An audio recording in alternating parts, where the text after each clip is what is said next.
started because we are running a little late.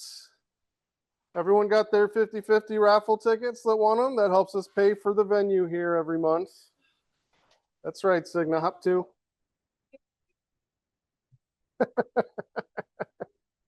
And if you win, feel free to donate the rest to us. Precedent has been set. All right, so I'm going to go ahead and jump right to our first. Well, I don't know. Is anyone from Nick Mansauer's team here? Nick Mansauer's our Democratic candidate for state treasurer. I thought I had booked them for tonight, but I guess not. I thought I even confirmed with them last week. Cool. So we'll skip to Jasmine Garcia. Is that you? Hi, Jasmine. Nice to meet you. Jasmine's from Keep AZ Blue. I'm going to switch over to her presentation here. Let's see. Slideshow from beginning.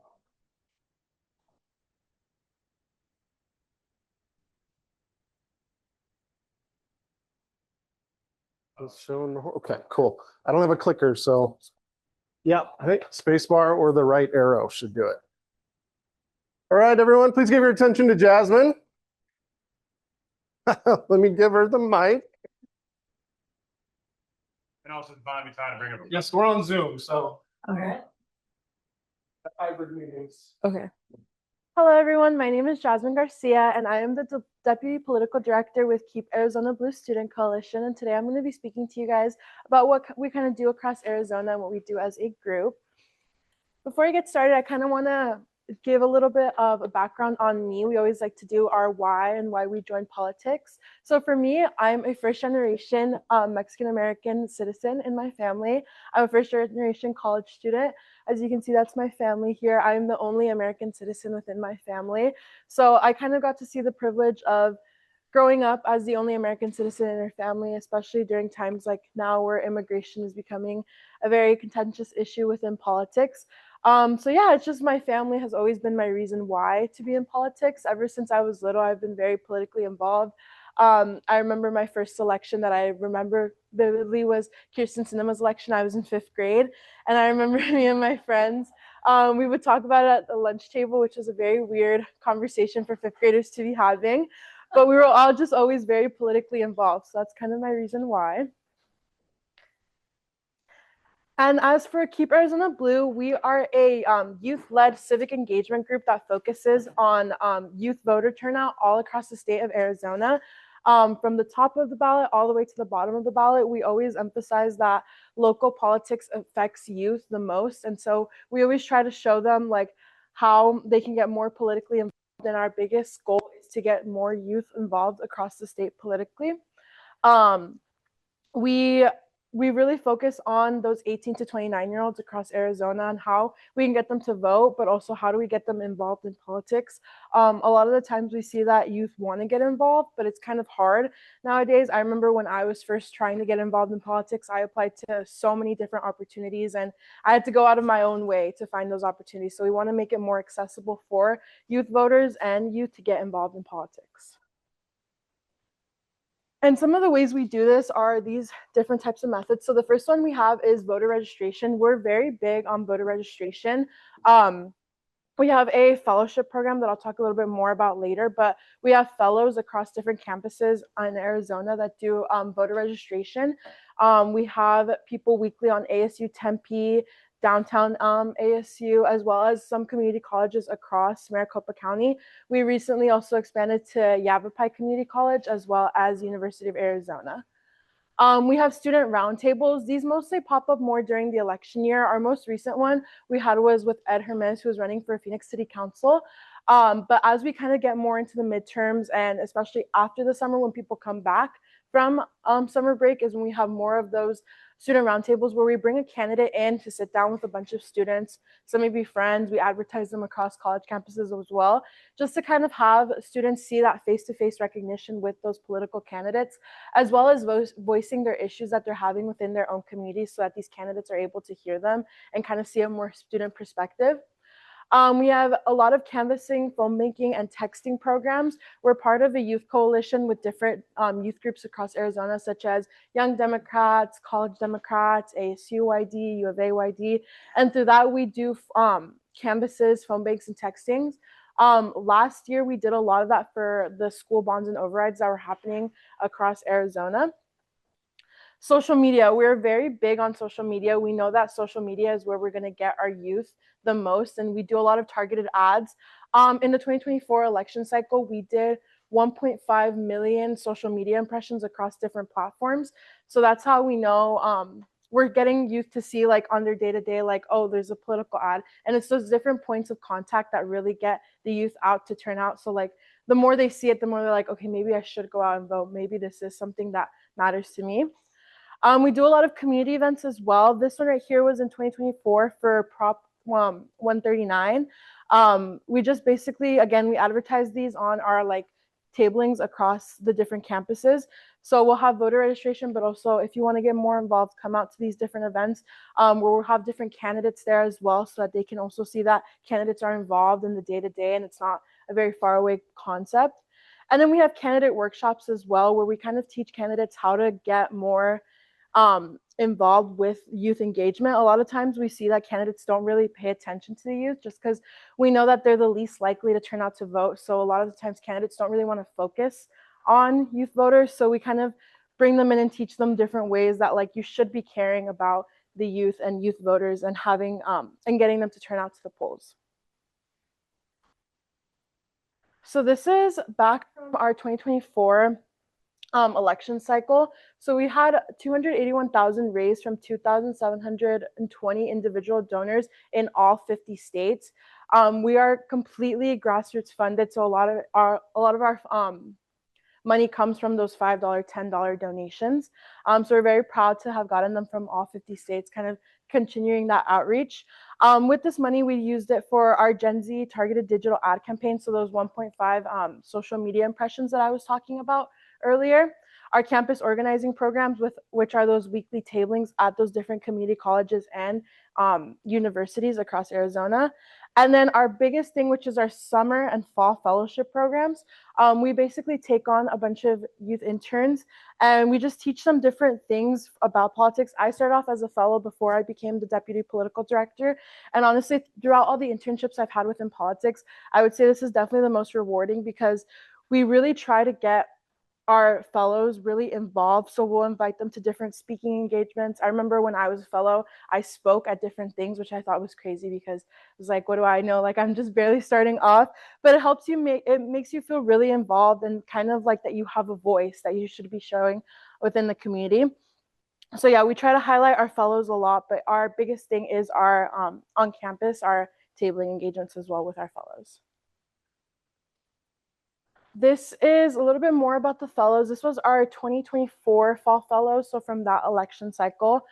We've had a lot more since then, but again, just emphasizing that we do the phone banking, canvassing, research, text banking, digital strategy, peer-to-peer outreach, campus engagement, and different events with them. Again, we really do try to get our fellows really involved, and we try to get them to different events that they normally wouldn't be a part of if they weren't in like a political group like this.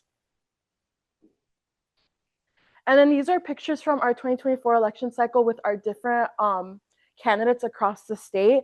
So again, with these fellowship programs, we would put a fellow in charge of a different roundtable in different LDs, specifically if they were in that LD. So we have some pictures, I think specifically from some of our swing districts. So we have LD 13, LD 16, and LD 17 as well. And then this is some canvassing across the state with our fellows again. So we have some in LD 16, LD 4, and LD 17. And then these are just some more pictures of what we do. And then especially, I kind of want to point out this one. If anyone was ever on ASU campus during the 2024 election, you probably saw the Sun Devils for Harris wall shirts. Those were actually our shirts that we gave out for free to students, just so that they could have like a piece of like merch to wear around, you know. What we also do that I forgot to mention that's really huge is we give out donuts. So we're actually sponsored by Donuts for Democracy, and they give us donuts, and that's kind of how we attract youth voters, because just like, I think voter registration is fun, but to the average student who's just trying to get to their class, they probably aren't going to stop in between that 15-minute break they have. So I don't want to say lure them, but we do say like, oh, do you want a donut? Like, come get them. Yeah. Yeah. And that's how we get them. And then once they're there, that's when we start getting them like, are you registered to vote in Arizona? Have you heard of these elections that are coming up? That's how we get them engaged while they're eating their donut. But it works, because that's how we've gotten like a lot of people to come up to our tables. We, with social media as well, we do a lot of like TikToks, which is like a really easy way to blow up now. And I've had my friends who aren't politically involved, like my friends outside of it, that are like, I saw you on my TikTok the other day about the donuts, like, can I come get one? I'm like, yeah, sure, come. Like, it's inclusive to all. And I think what's the most interesting that I've noticed from these tabling efforts is that a lot of people will come up to us and be like, oh, well, I'm an independent, like you probably, or I'm a Republican, you probably don't want me to vote, huh? And I'm like, no, like I never said that. Like, it's about getting people engaged in politics. And like, I'll hand you some literature about what we do, but I'm never going to say like, no, you can't vote just because you're a Republican, Again, and then here are the pictures actually of the donuts. So us with all the donuts, the shirts. Yeah, we have a lot of donuts, and they're on every single campus. Some in downtown, we actually do energy drinks, which are really popular. So we do like Alani's and stuff like that. But yeah, we have a lot of donuts. At the No Kings rally, I think last Saturday, we were actually also there with donuts, handing it out, and having the education ballot initiative, the petitions for that, and we were handing those out. So donuts are a really good way to bring people in. And yeah. Some other programs we do are also sending out postcards. So the most recent postcard initiative that we did was last year in around August. We did a postcard initiative to newly registered young Democrats. So those 18-year-olds who registered as Democrats, just because it wasn't like an off election year. So a lot of the times when people register in those years, they don't really feel politically engaged as someone who registered in, say, 2024 did.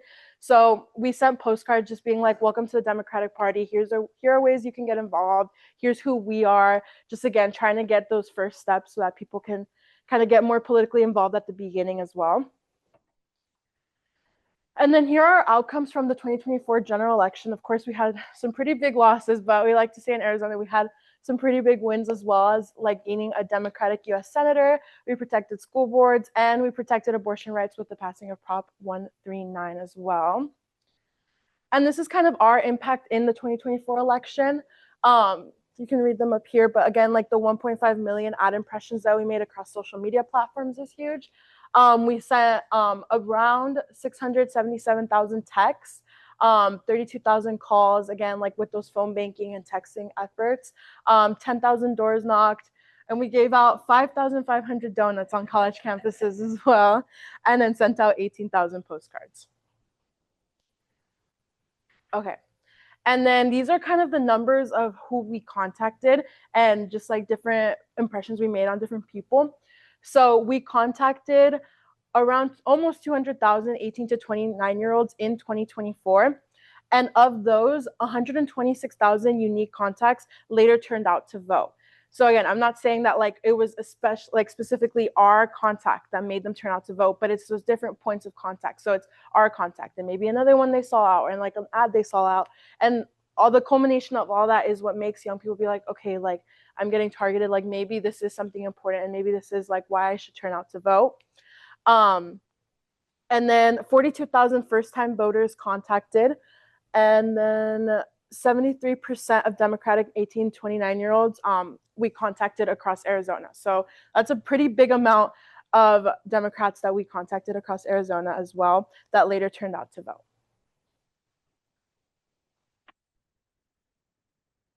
Okay. So this number up here is 36,668. So these are people who were eligible to vote in past elections. Oh, thank you. Eligible to vote in past elections, but didn't vote. But then when we contacted them, voted for the first time in 2024. So we started in 2021. So this was like our first big presidential election that we were a part of. So from those contacts, they voted for the first time in 2024.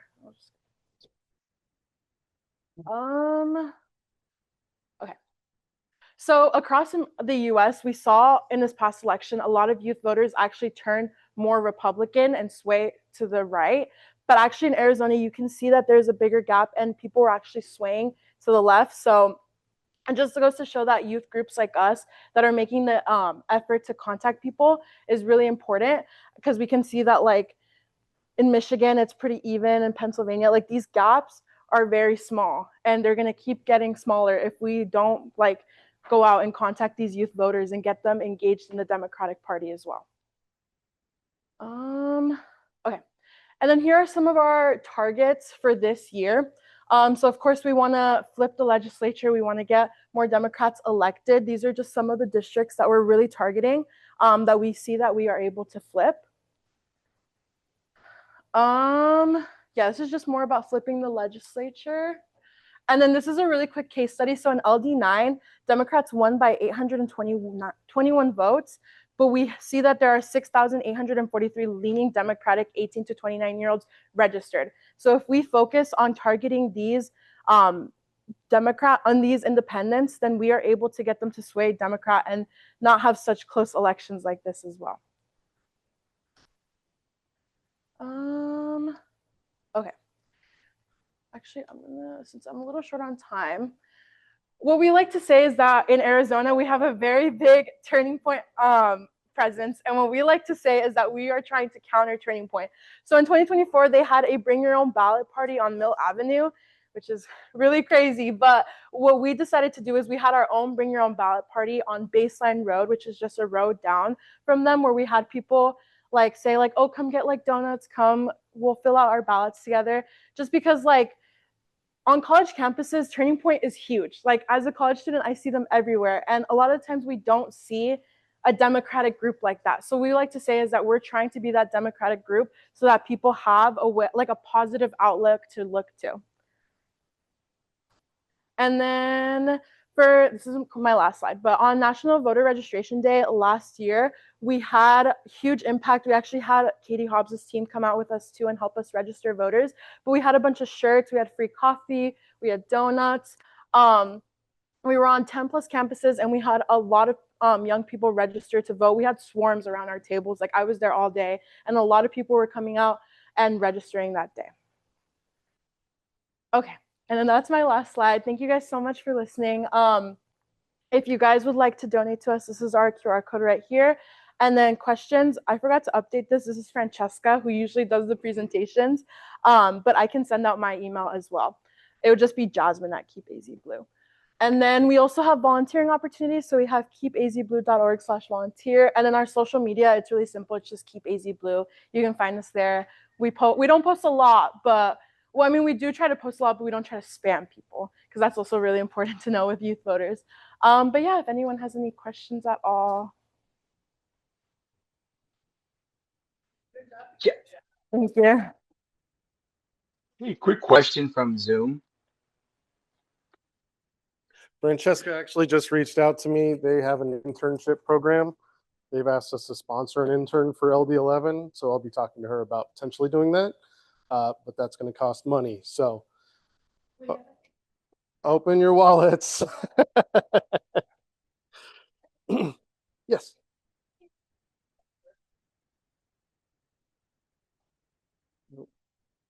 Yeah, sure.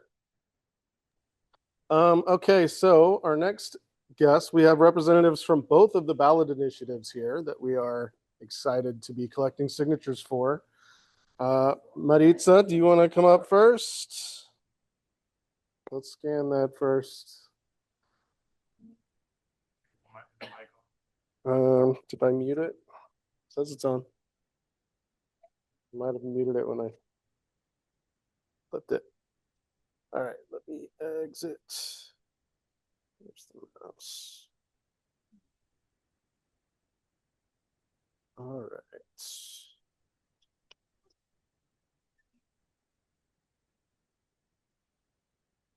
No, the slide. The slide.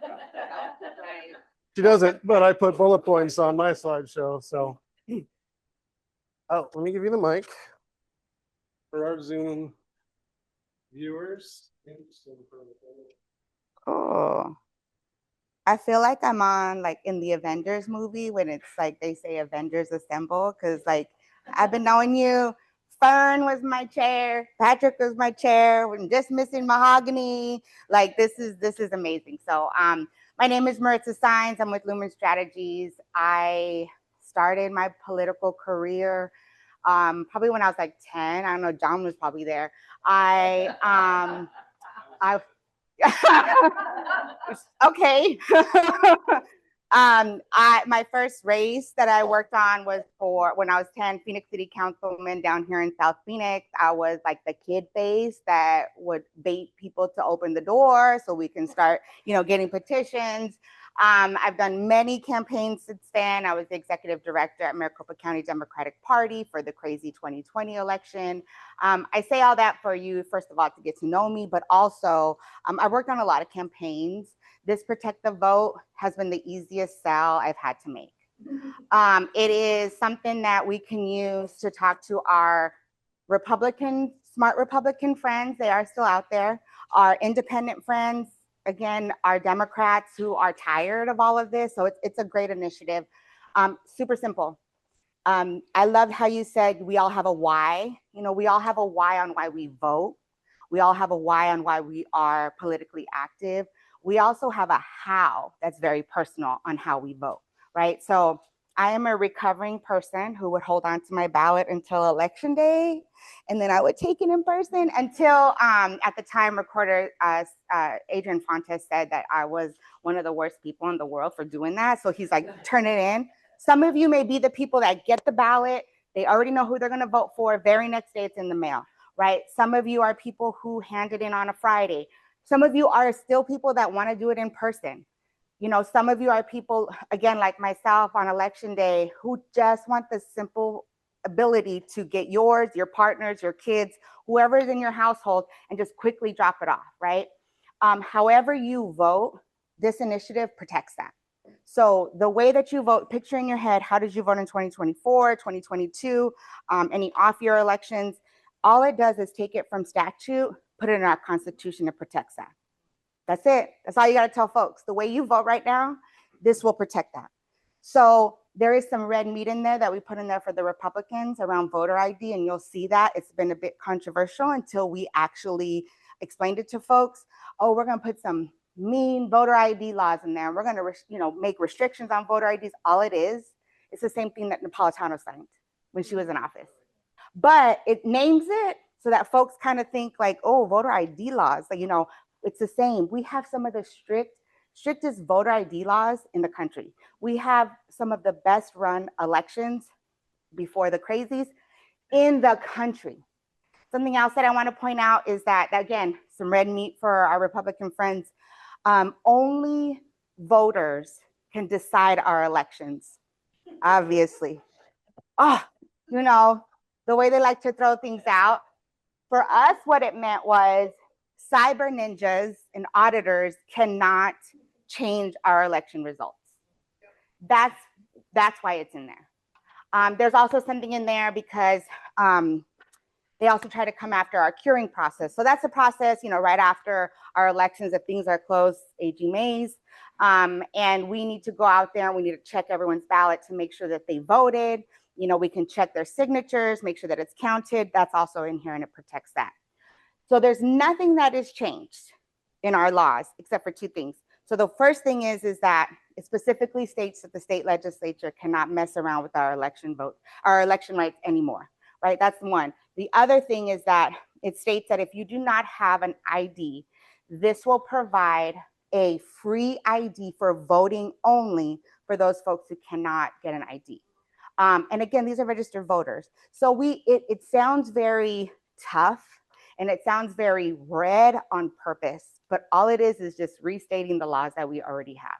So again, you can use this to talk to Republicans. You can use this to at least tell folks, listen, we just want to protect the way you can vote. If you're tired of this, I get it, I understand, but if ever you want to come back and vote again, That's all this does. So I don't know how much simpler it gets than that. We are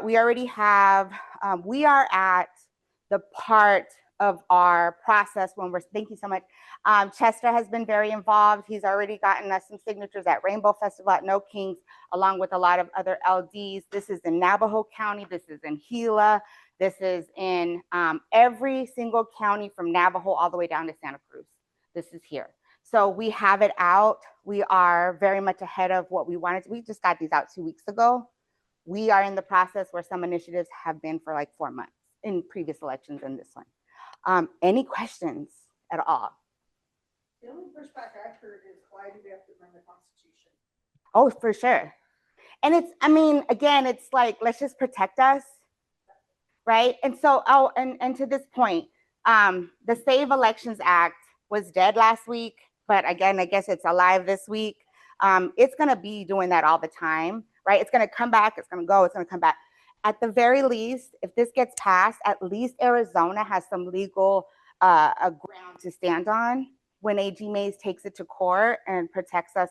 And if we don't have this, we may be stuck with Collins law. If you all follow the state legislature, he has a referendum. He went around the Citizens Initiative. He does not have to get signatures. He went around Governor Hobbs's ability to veto. It's going to go straight to the ballot. So yes, we have to do something. We have to do something. But I understand that completely. Yeah, a question from the people online. It's from who's it, Mitchell Rubin. What does it mean to codify common sense voter ID requirements already in Arizona law? Is there any funding to help people obtain any documents they may need? So codifying our voter ID, again, that's that little red meat piece. It's already in there. Part of what folks like the Save Elections Act or Call It and originally wanted to do was that if you go in and wanted, again, you got your partners, you got your kids' ballots, you just want to throw them in there, they would stop you and they would ask you for your ID, right? That's not our law right now. So to answer the question on voter ID, how is voter ID impacting you right now when you go? That's exactly what we're trying to codify, right? Like, so you have your voter ID requirements that are already in place. The way that it's written out here, it's like common sense to me is like Democrat sense. So again, Napolitano put these in place when she was our governor, and that's all it is. But we like to put those little pieces of code to them so they think like, oh yeah, we're being really tough on voter ID. It's the same. It's the same exact. So however you voted in 2024, however you had to show your ID or not have to show your ID, it's the same exact thing. And then what was the other? Is there any funding to help people obtain any documents they may need? So I'm assuming, so if they don't have it now, again, back to that point, like whatever voter ID that was used to vote previously is all that you'll still need. It's the same exact thing. However, the additional part is that if you do not have any kind of ID, you don't drive, whatever it is that you don't have, you can get a you can get an ID only for voting with this. Yeah. When's the deadline? Oh, sorry, I didn't write that down. July 2nd is when we have to turn them in. And we are partnering with SOS. We are partnering with AA. We are endorsed by both. Their depots, we just talked to Beth Lewis this morning. Their depots will be our depots. Their notaries will be our notaries. So we are going to be running through all the same channels. However, the great thing is that on our paid campaign, which we will have, we'll be splitting those costs. So we are saving each other money and time, and they're protect education, we're protect the vote, we're sisters. John, did you have a question or no? Well, I was going to your point about why the question. Oh, yeah, please do. Provides a different level of protection. Mm-hmm. The legislature wants to anything or amend it, it has to be to further the intent of the Mm-hmm. But also, if it's amended into the Constitution, it's a supermajority opposed to the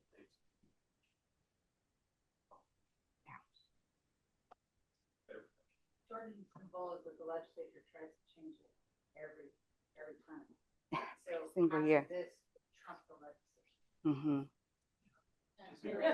Beat them. Yeah. No, we got to take that word back. I know. Yeah. And you have the, oh, yes, sir.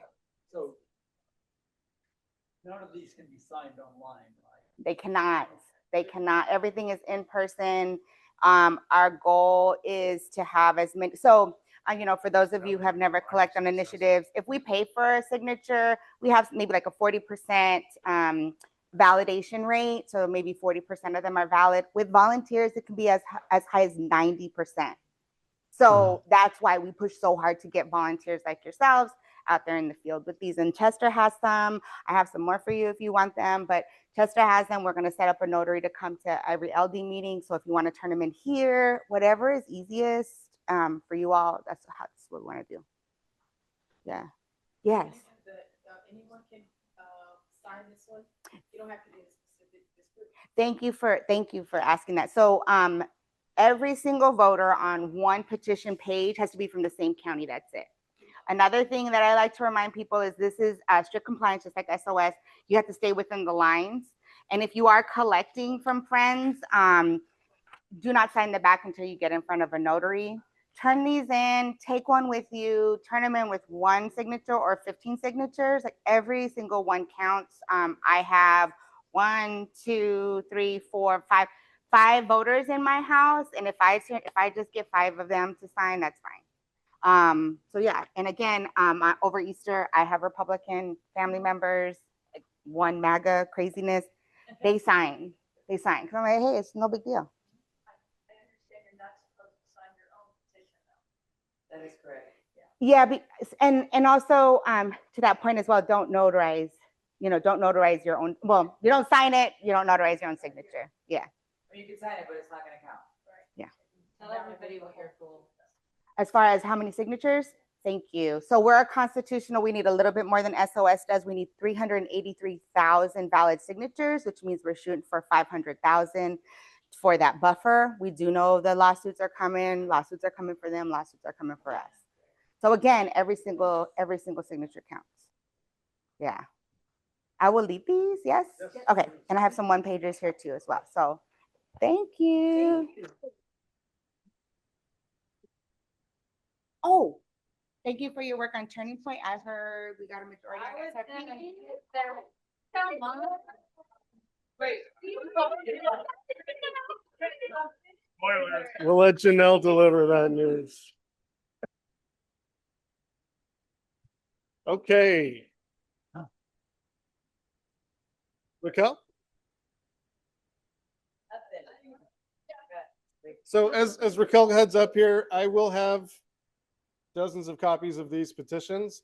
Anybody who wants to petition their neighbors, they are bipartisan. Honestly, everyone likes mail-in voting and early voting. If you want to organize with me and maybe go down to the baseball stadium, collect signatures outside the stadium when games are, people are filing in, or better yet, when they're drunk and filing out. Stay within the line. Make sure they stay within the lines. Or the basketball stadium. Those are both in our district. We could just go hang out downtown, have some drinks ourselves, and collect signatures. So anyway, I'll pass this over. Thank you, Chester. Thank you, LD11. Here, let me see if I can clip this on because I talk with my hands, so I gotta be able to move my hands. Okay. All right. Okay, hi everybody. My name is Raquel Mamani. I am with Save Our Schools Arizona. And I want to tell you a little bit about myself as well, because, we all do have that why. I started when my kids were just out of kindergarten. So I am a teacher, but I had twins at the time. So I stayed home with my twins, and they went to kindergarten. And right after that, they stopped paying for full day kindergarten. And then I joined the PTO at my school in the Madison School District, and we were raising all this money. So a good friend of mine, Karen Gresham, who's now running for legislature, said, hey, let's go down to the legislature and see what's going on. And I've been advocating for public education ever since then. My kids are now 18-year-olds. They're graduating from Sunny Slope in May.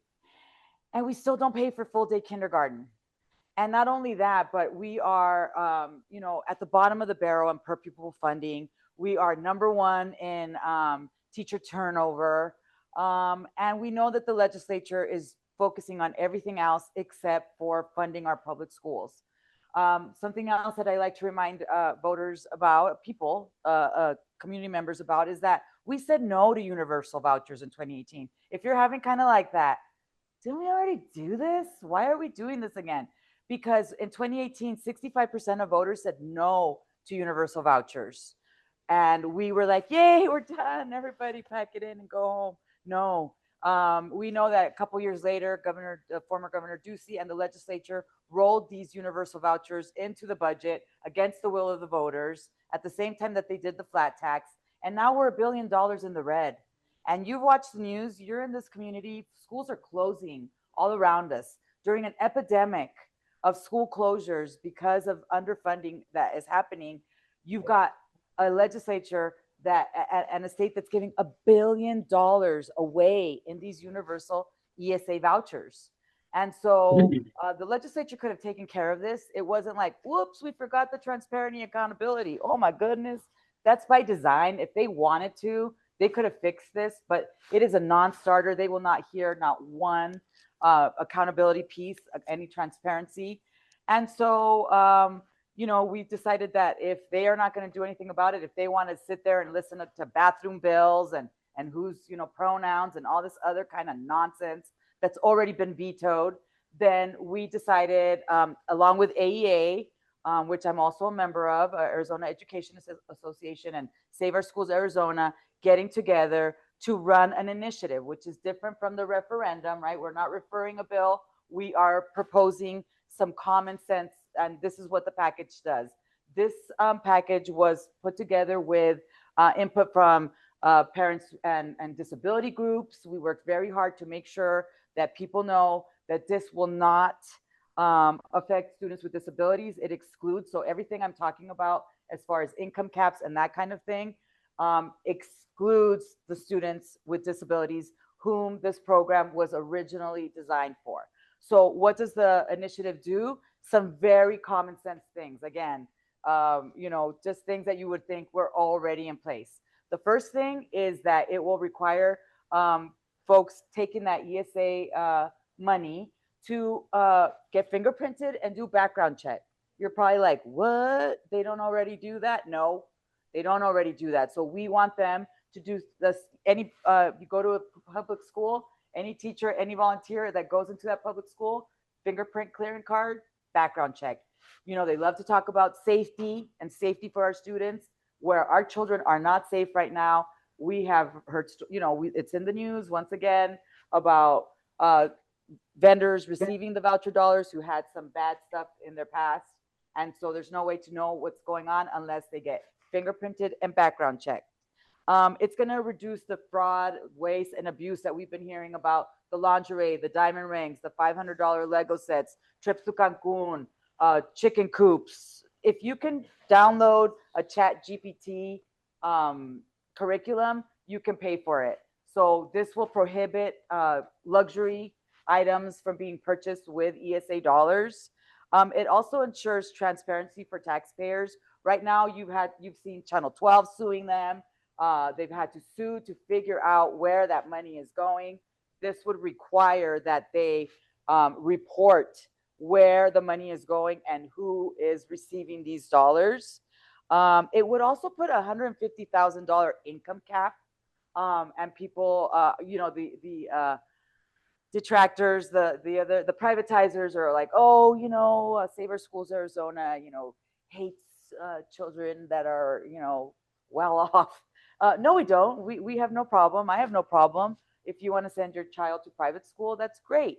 I just don't want you to use my taxpayer dollars to do it. So if you make over $150,000 combined income, then that's congratulations, good for you. Pay for your private school tuition yourself. Again, that would not affect students with disabilities, and it would be increased annually for inflation. Another thing that it does that's really, really important is it gives us a mechanism for clawing back the money that isn't used. What? Yeah, people are taking the money, but they don't need the money. So what they've been doing is they've been putting it in a bank account, but it's not like $400. It's $400 million in a bank account that's sitting there that they would like to use to send their students, to send their children to college. That is not the deal. That is not what this program was intended to do. So right now there's no mechanism for getting the money back. And this would give the mechanism for getting the money back, putting it right back into the public schools. And it would raise academic standards. So if you're taking that money, right now there's no testing requirement. We don't know what they're learning. We don't know if they're learning. We don't know what's going on. If you take ESA dollars, you would be required to either be accredited or give a standardized test. So again, we, very common sense, work with families with students with disabilities. We have them that, you know, are with us on our coalition. We need 265,000 verified signatures by July 2nd. Of course, you know, we're teachers, we're educators. We want to go for 400K, making sure we've got that cushion.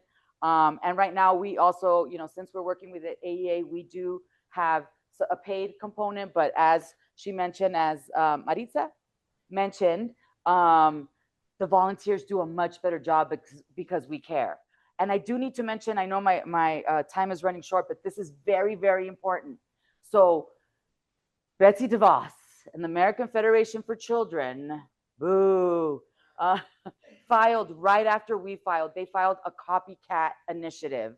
So they stole 175 of our 200-word description and just changed a few words, did not go through the 30-day judicial review, and launched their initiative, which takes out the meat.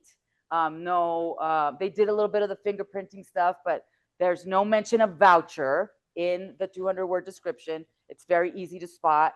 And there is no income cap. So in the Protect Education, you will clearly see the word voucher. We also have paid circulators. So now we're like, what color are you wearing? Our circulators are wearing, the paid guys are wearing green lanyards. They are with Fieldworks. The other guys have petition partners. They're in maroon. But if you see them out there, just ask them, you know, are you with AEA? Are you with Save Our Schools? Does it say vouchers? Because they've got nothing but money to throw at it. There's some illegalities going around, but we don't have time to stop and sue and all of that. So in the meantime, we are running hard in our lane, across the state, getting signatures from everywhere. We've already got 10,000 petitions in the field. We killed it on No King's Day, and we will be at Changing Hands Bookstore in Tempe and Phoenix, 10 to 4, Saturdays and Sundays, with a notary at every, our goal is to have a notary at every shift. And of course, if you bring the other petitions, we will gladly notarize those, get them to the mothership. We want them to turn, you know, we don't want people sitting on those petitions. We want to do just like you said, what we do. I used to be one of those people too that held onto the ballot. And I went to school with Adrian Fontes. He's from Nogales. I'm from Nogales. And he got mad at me and he was like, Raquel, you're absolutely the worst kind of person. I didn't know. I was like, hey. So we want to do the same thing with the petitions. It's only 15 signatures. You get your low-lying fruit. It's one carne asada. It's one baptism. It's one baby shower. Get out there, get 15, get it. No, don't fill it out till you get in front of the notary. Pick up another one. Repeat, repeat, repeat until you know, second, third week of June. Get them in, and we shall put this on the ballot, and we will give it back to the voters so that we once again start to rein in the universal voucher program. Question?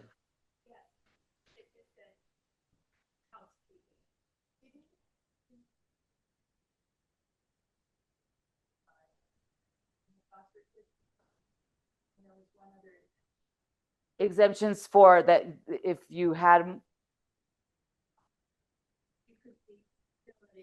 Oh yeah.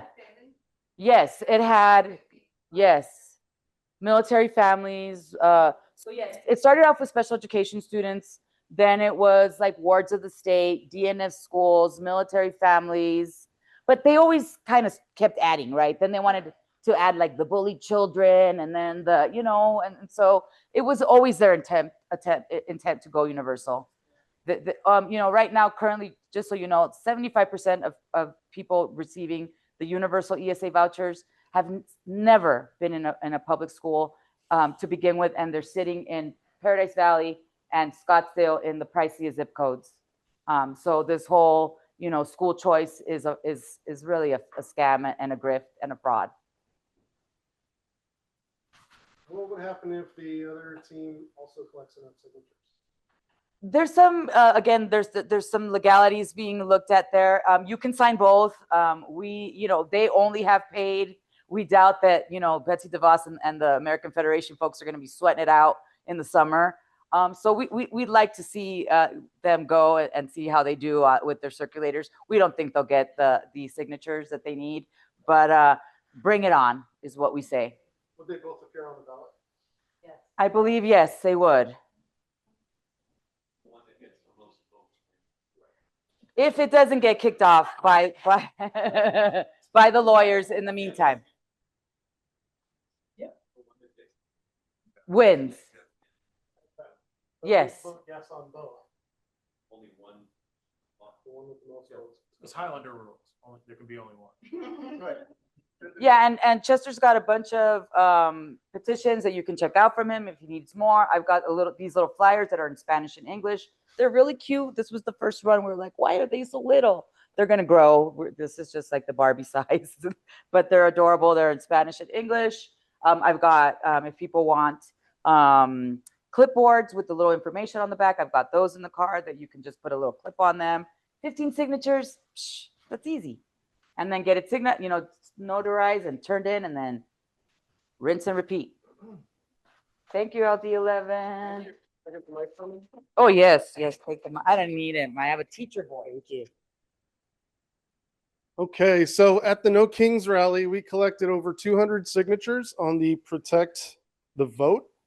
And then we collected about 150 on this one because they had paid circulators there as well. So a lot of people had already signed those. But we made a killing, and all we did was stand there with a sign that said, sign our petitions. So these are very easy to get signatures for. All right.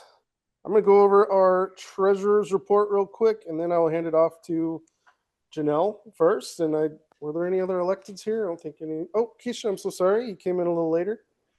All right. So treasurer report here. Our income in March was a little over $1,000. That is largely thanks to a $500 donation from Senator Catherine Miranda. And Megan Hull gave us another $250. So big donors there. Our total expenses for the month were $399. That's due mostly to fees. I also printed 500 postcards. So anyone who wants to either lit drop these at their neighbors' houses or mail them out to strong voters, strong Democratic voters, let me know. I'll give you a list. These are fundraising postcards to help us pay for our ballot guides. And of course, they're postcards. So on the back, you can write anything you want. Please don't write anything Trump would say. Okay, no F words, nothing like that. On top of that, I also bought these petition-sized clipboards on Amazon. So I have a few extras. If you do show up to help, we've got the clipboards. Beyond that, that's about it for the treasurer's report. So thank you, everyone, for that. And I will hand it off to Janelle and then Keisha, and I will leave these up here in the meantime. Are there people online? Yes, we have. Oh. How many people are on Zoom? 9. Oh, nice. Okay. It's great to see everybody. I know it's been a while, because we've gotten a little bit busy at the legislature. Hours are late. We get exhausted. But just to give a little update on what's going on, I don't know if anybody from the ledge has visited the LD in the last couple of weeks, but it's crazy times. If you don't know, there's almost 2,000 bills that were introduced this session. About I think 800 from the Senate side and the rest from the House. If you want to get a scale, last year's was about 300 to 400. We averaged 300 to 400 bills. So when you see it's 3 times more, just imagine the amount of reading and amount of tension and impatience that everybody has.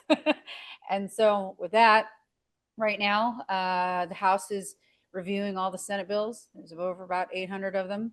And the bills you can imagine are copy and paste replicated of crazy shenanigans to keep us busy. Just to give you a scale of it, you have bills that are being dropped about, I don't know if you guys remember, we had a chicken bill last 2 sessions ago. If you can have your chickens, right? Well, we have another one that was introduced, whether you can have chickens in your HOA. If you live in an HOA, if you're allowed to have chickens. And these are the type of bills that we're actually entertaining. So I go from that to bills that are really matter. So if you've heard, there was a bill that was introduced in the House, passed in the House, and now it's in the Senate, and vice versa, regarding senior care centers and having,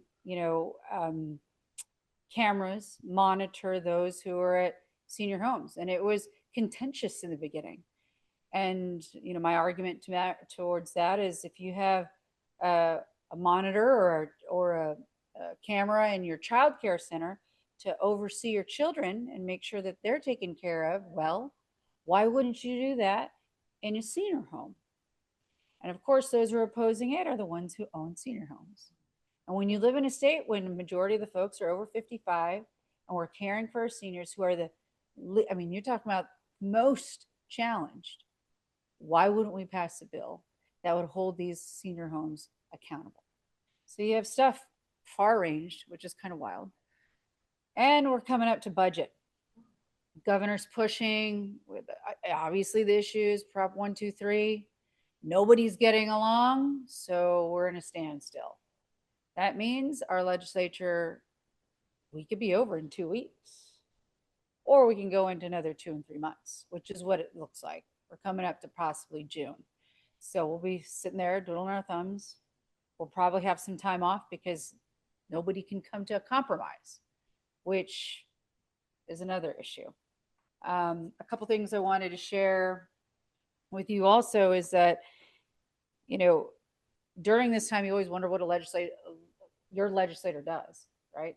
There's a laundry list, and Keisha can tell you, the amount of speaking engagements right now to explain to people what's going on, to share and hear concerns, roundtables on AI, roundtables on heat prevention, and everything that's impacting, businesses on heat. We're coming up to the closest. If we're not in summer, this is it, right? And so how are they being challenged by higher utility rates, water, everything else? It's a lot of discussions regarding roundtables, meetings with constituents on what they can do next. And then, of course, we're fighting because we're Democrats. You're going to strikes regarding Aramark and what they're doing at ASU and everywhere else. And then you've got, a campaign. It's an election year, right? And I'm very fortunate, as well as my other seatmates, both Catherine and Oscar, we don't have a primary. What does that mean? We are the best to help everyone else. So not having a primary, we get our signatures out, helping others get signatures. I went from Flagstaff to helping the Peshlikai Trailblazers. If you don't know, all 3 women are running. It's the first Native American woman slate we've ever seen, which is awesome. All the way down to Pima County, fighting for good Democrats. And that's our role. It's helping those who really need help because we really want to get majority, right? And also keeping good Democrats in office. And so campaigns are part of the nature. We're talking about petitions. We're going to go back out at the doors. If it's not for us, it's for someone else. And I always say, it makes it better for everyone when you're helping one another. And so if you have time to give, over the next couple months before it gets even really hot, I'll be going out, gathering signatures. I hope you join me and whomever else is going to be there. One of the best things I had an enjoyable experience this year in this session was helping all of the Democrats from school board to city council and just actually help out and help get that majority in each of those school boards and helping them work together as a team. Because once you help them, you help all of us and up the ticket.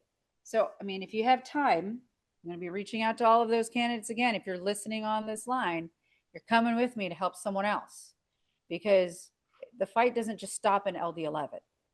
We got to help everybody else so we can figure this out. Now, we're focused on voter registration as well. We've got car shows coming up. If you guys don't know, this weekend, you want to help out.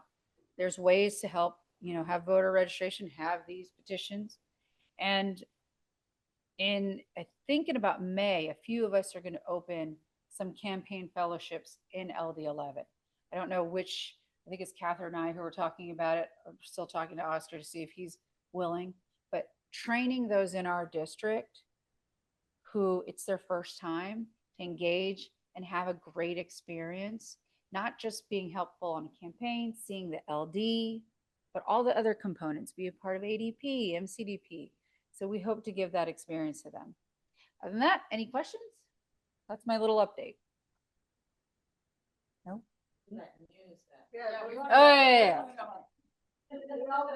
Yeah, I'm going there right now. Big update.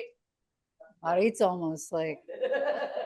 So if you don't know, Turning Point invested a ton of money. And it was a clean sweep. Clean sweep. It totally got demolished. So for those who don't know,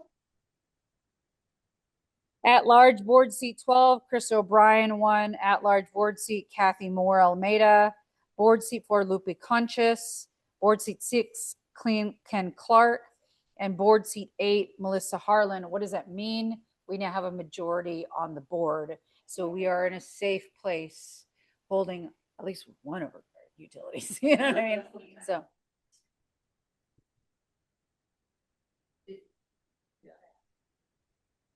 John, do you want to?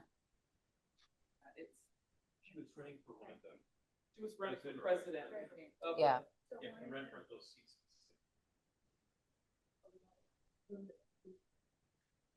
They're the top seats. Correct. So like we didn't have a leadership position that we won, but we got majority. And as you all know, majority matters. So it's unfortunate that one of our own didn't get it, but hopefully, this is just a starting point for the next. So thank you. And I'm going to hand it over to our Councilwoman, Keisha Hodge.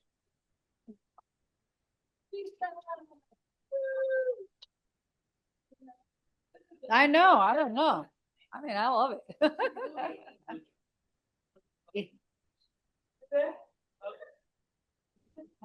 Yeah, I know the blue memo.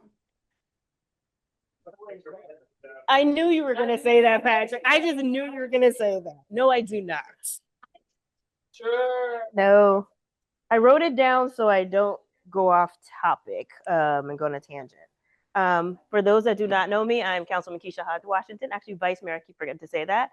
I represent District 8. And I wrote down a couple of my updates that I want to give us because I want to make sure I'm as complete as possible. Last time I was here, I talked a little bit about the solid waste fee increase. And that is, we've taken public comment on it, and we'll be voting on that on April 22nd. So if you have comments about it, please show up. My personal opinion is in times of our residents are talking about affordability. I think that the amount that we are trying to increase is a little harsh, and I would like to see it be a little more realistic. So if anybody, not that you need to share my opinion in order to come and speak, but I definitely would encourage you to come out on April 22nd to talk a little bit about that. And just for numbers wise, the increase would be $6 monthly increase beginning July 1, 2026, and then another $6 effective July 1, 2027, and then $5 effective July 1, 2028. And then after that, an inflationary rider that cannot exceed 5% annually through 2030. So what that looks like numbers wise, that means it would go up to about $43.32 just for basic trash pickup. The community outreach that I've done and the meetings I've attended, many individuals are concerned that that is a significant jump. If you consider all of the increases, it comes out to about 50% increase. And I understand that we want to be good fiscal partners, but I think we need to figure out something that works for our residents, especially when we talk about affordability. So if you want to hear more information or see more information about it, I would encourage you to go to phoenix.gov/SW for solid waste rate 2026. So it's SW rate 2026. Next item I want to talk to, I'm trying to keep on schedule, is our Community Transparency Initiative. That was the city's response to what is our plan if we have ICE do an active engagement like we saw in other cities. So what the council did is we asked our city staff to look at 6 items, and one was documenting and preserving evidence on federal immigration enforcement activities within our city limits. What does that look like? So our city staff came back, and I'll tell you what they came back with because we approved everything they came back with. So we are setting up a portal where residents can submit information regarding any law enforcement activity they believe to have been improper. And the report can be done through our police department and or our Office of Accountability and Transparency. So for those that do not know, that is the office that investigates both concerns and compliments from regarding our law enforcement. So we figured it was a natural kind of progression to give it to that. And we've actually received, I learned today, we received our first complaint, and actually regarding interaction at the airport when they were here. So I don't know what the result is. We are not going to personally investigate them, but we can't prosecute it, but we can serve as a repository of information. And then we're going to engage in a agreement with our Attorney General in order to exchange this information, because that is the arm that would be prosecuting the information. So, but we are just helping to consolidate the information and do that legwork. The other thing we're also tracking is the data on impact to city services as a result of this. And that can be in a number of ways. We saw, for example, in Minneapolis, they saw increase in 911 calls. They had all of these things that were attributed to it. And we want to make sure that we track them so that if and when we have the right partner in the federal level, we can seek reimbursement for these as a result of the damage to our city and our residents. We're also looking for, one of the things that I asked them to do is identify potential partnership and volunteer opportunities. So what are good organizations that we should be partnering, because the city has, have personnel limitations. We have a number of limitations, but we believe collaboration is a superpower. And how do we partner with the right organizations?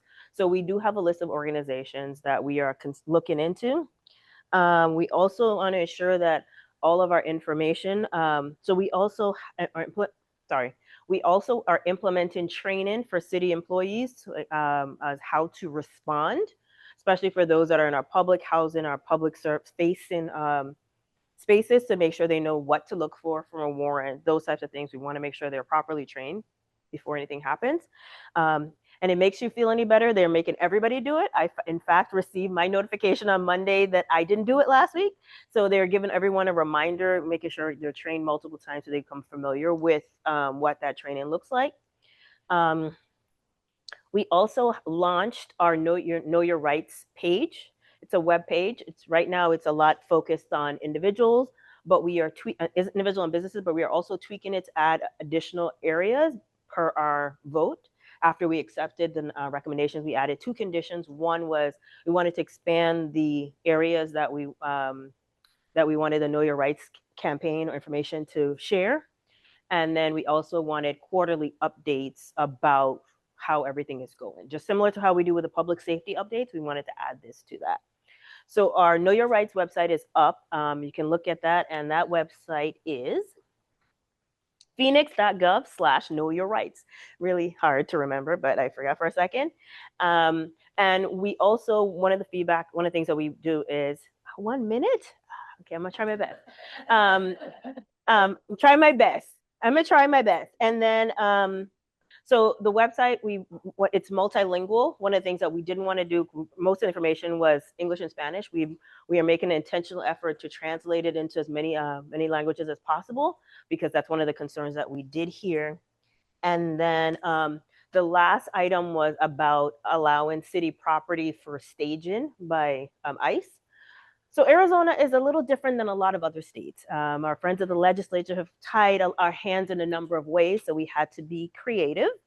And one of the ways that we are doing this is, instead of saying ICE can't stage, We say no law enforcement can stage on our parks because then we're not singling out ICE, which would violate state law. So we have a permit process that you would have to go through in order to get approval, and that would have to go through our city manager and our police chief. So the third thing, so I'm going to take a little more a minute. Third thing I want to highlight is budget season. We are in the midst of budget season. There will be two opportunities that we're hosting. One is technically a budget meeting, and then the other one is a budget discussion. But there will be both opportunities to hear about the budget from a city standpoint. And the two options that are in my district are April 15th, that's Wednesday, at South Mountain Community Library at 6 p.m. And then on Monday, April 20th at 6 p.m. at the Community Center, formerly known as Cesar Chavez. It's now known just as Community Center. So I feel like I have to, literally, that's what they call it. So I had to add that part in for context. We will be, it will be formally presenting the city manager's budget on May 5th. So the goal is to get the feedback so that it can be incorporated.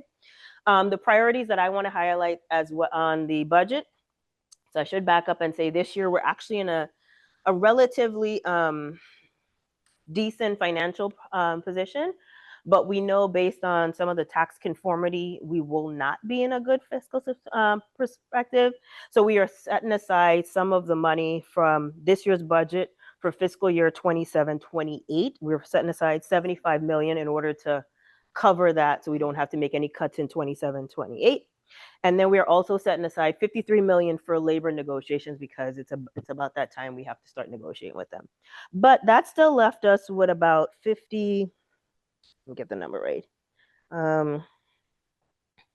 So we are making some, so the proposals for adjustments, and all of these I'm in favor of that I'm telling you about. So I would like, if you're in favor of them, also please amplify the message to help us move it forward.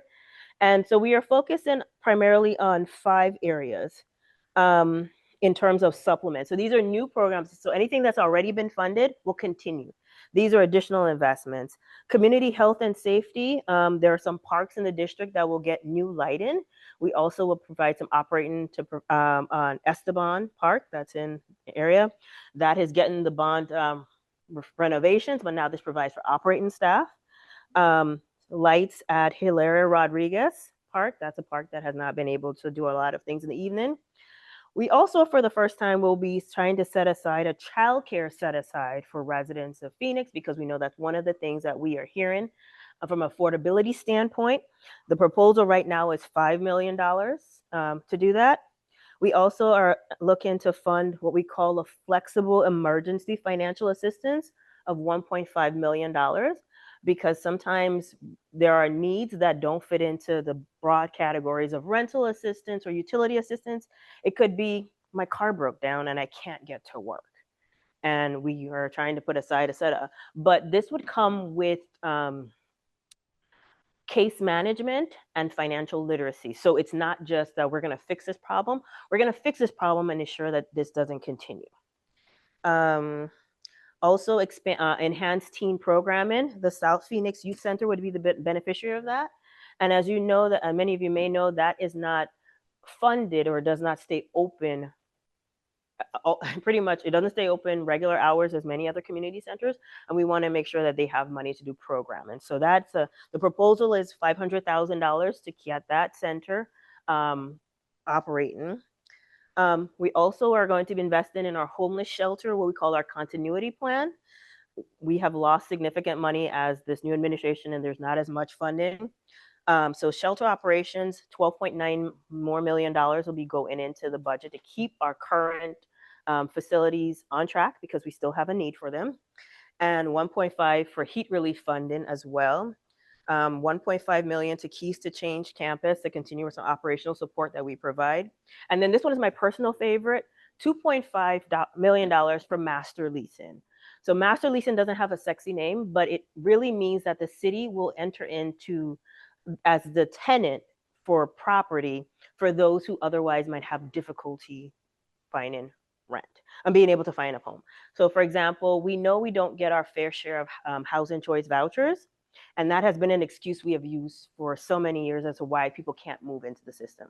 And then sometimes we let people go off on their own, and the landlord will say, I'm not going to take you, or if I take you, you need to provide first, last, and a deposit.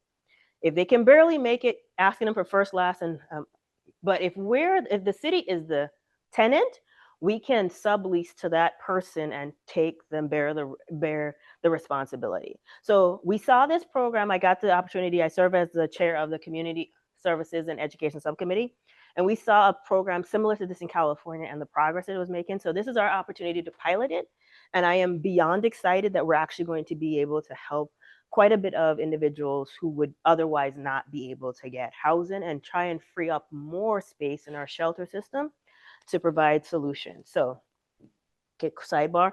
And then my other pet project has been the Housing Trust Fund. This would also, the budget would also provide for an additional $6.6 million. $2 million of that would go towards affordable housing development to help with waiving the fees for those types of structure, because that's what we want to have, but we didn't have a mechanism in order to fund it.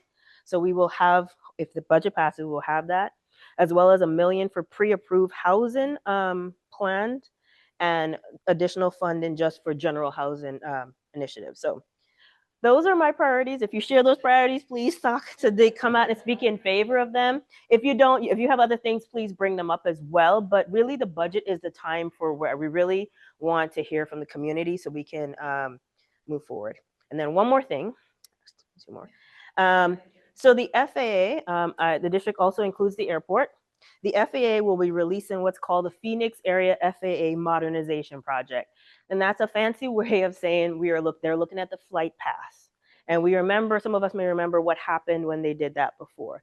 So they will be hosting some virtual meetings. The plan has not been released yet. The plan will be released in late April. But there will be virtual meetings on May 13th from 10 a.m. to 12 p.m., May 14th from 5 p.m. to 7 p.m., and May 19th and May 20th from 5 to 7 p.m. All of the meetings will talk about Sky Harbor because we are the largest one in the area. The one on the 13th will be just purely about Sky Harbor. The one on the 19th will be Sky Harbor and the West Valley airports. The one on the 19th is Sky Harbor and the North Valley airports. And then the 20th is Sky Harbor and the East Valley airport. So I say all that to say you might have some extra information depending on what meeting you go to, but you should get the basic information about Sky Harbor. And then the safe medical and food distribution ordinance at the parks, that is out for community review and stakeholder comments. In some, it is proposing that at certain parks, and they're defined based on parking lots and things like that, safe medical treatment can be provided and food distribution on a permit system. And you would, their proposed limitation would be twice a month. And then lastly, have you ever, I'm gonna end with good news. So have you ever wondered, like, sorry, one more thing. That's why I have a list. I'm talking as fast as I can. So there is a current bill that I am helping with, HB 2244, and it is meant to provide relief to individuals who have had an eviction, but the eviction has, even after they've done their part, the eviction has not been removed from their record. It makes it very difficult for them to move forward. So if you know anybody, I'm trying to collect some stories so that we can share on that. The bill has made its way through both the House and the Senate. Due to a technicality, it has to go back to the House, but we don't anticipate any problems. But I think I'm trying to just also be safe by saying, you have any stories you can share as to, like, this is a real problem. Please see me. And then I think my last one was, have you ever, so one of the things as the chair of the Community Services and Education Subcommittee, I find that there is so much information all over our city pages. It's so hard to figure out, like, all of the programs that apply. Seems like a simple concept, but government isn't always simple and streamlined. So now we have a hub called Helping Phoenix Families that has all the resources from birth for children from birth to third grade, for senior resources, and it has the crisis management. Those are the most popular things, and we put them all in one place called Phoenix Helping Families. So the webpage, it has a list of all the resources on that. Okay. Yes. Find it, get email from your yes. all of this information and all the dates will be coming to Yes, it should. Yes. And then one like campaign thing, I kicked off my reelection campaign last March 27th, so not last Friday. I officially have a opponent. It's a Republican, but so I will need your signature, assistance to collect signatures. We're a little bit different schedule, city council, than other elected officials. In the city, we go from May 7th to July 6th, so I hope I can count on some support. Okay. Yeah. Thank you, Vice Mayor Keisha Hodge Washington. Signet, do you want to say anything? With her 15th Baptist closing, shit. Oh, I'm sorry, not that on the, what? We did not. I've been watching a lot of the occupant of the People's House. Anyway, so I too am running for re-election. I sit on the Phoenix Union governing board. I will have petitions next meeting. I just got photos because I got sick of that yellow dress, but I will be bringing them. And if anybody that can help, I'm looking at you, Raquel, and Save Our Schools. But we will be running really quick for Phoenix Union. We have 4 really quick board goals. We have student outcome focused governance, which means that we are focused on our, wait for it, kids and their education. Amazing. Not only, so college and career readiness initiative, English learner initiatives, and I may go through these next time because they're like, there's some specifics to them. ACT math standards and ACT reading standards. And so we are really focused on our student scholars and making sure that we incrementally get their scores up so that they can be competitive when they go to the next step in their lives. The last thing is we do have a superintendent's panel that is looking at renaming one of our high schools. Right now, I forget what we're even calling it. Champion Center, yeah. Circle Center. Yeah, we went back and forth between that. But yeah, Champion Circle. So we're going to rename that high school. We're going to take some recommendations, 3 recommendations from the panel, and they're going to bring it back to the board, and we're going to vote on it. So thank you very much. See there, is this my first closing? I'm messing with you. Okay, I'm sorry, and I'm not going to cuss anymore. Thank you, Signa. All right. Do we have any new business? Anything else before we do the raffle? What's up?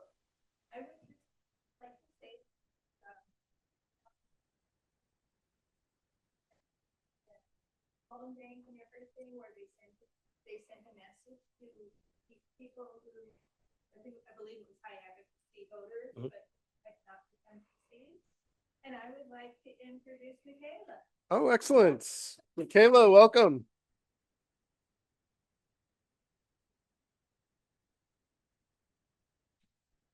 The campaign. Cool.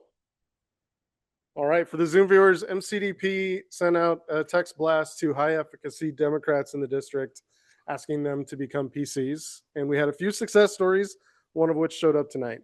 So we're excited for that. Okay. We'll need a minute for the raffle. Yeah, go ahead. Okay, real quick announcement. Just remember, we got the state party meeting on April 25th. It'll be at Apache Junction.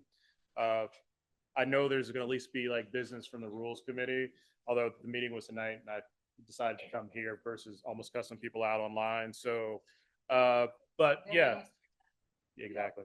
Oh, wait, so this is being recorded. I probably should have said that. Okay. But anyway, yeah, it starts at 12:30. There will be business of some sort. So if you need to know how to register, get the newsletter. Thank you. All right. So just to recap, we do have our t-shirts, which are beautiful. I designed these myself. Fern printed, well, you paid someone to print them and then press them on the shirts for us. got to shout out two of our people online, Christopher Taylor and Ryan Collins. They are also two people who just couldn't make it tonight, but they came via Zoom. So Oh, cool. Two of our new PCs are also on Zoom. So we're excited for that. So t-shirts, we do this work for freedom and LD11 on the back. These are free with a $20 donation, or if you're a recurring donor, you've already given us $20. So thank you. Make sure you get your shirt. I've got postcards if anyone wants them. And I didn't bring extra petitions with me because I'm very forgetful, but I have them at my home. And I think Raquel and Maritza, almost see I'm forgetful. They have extra petitions with them tonight as well, I believe. So we'll get some signatures after the fact. And yes. Yeah, I just wanted to ask a couple things. One is, I forgot what the one was. So I'm forgetful too. But as far as the signatures, I know like years ago there was not just you say keep between the lines or keep, don't write outside the lines. There used to be something with the state on it. Is that true? Or that doesn't matter?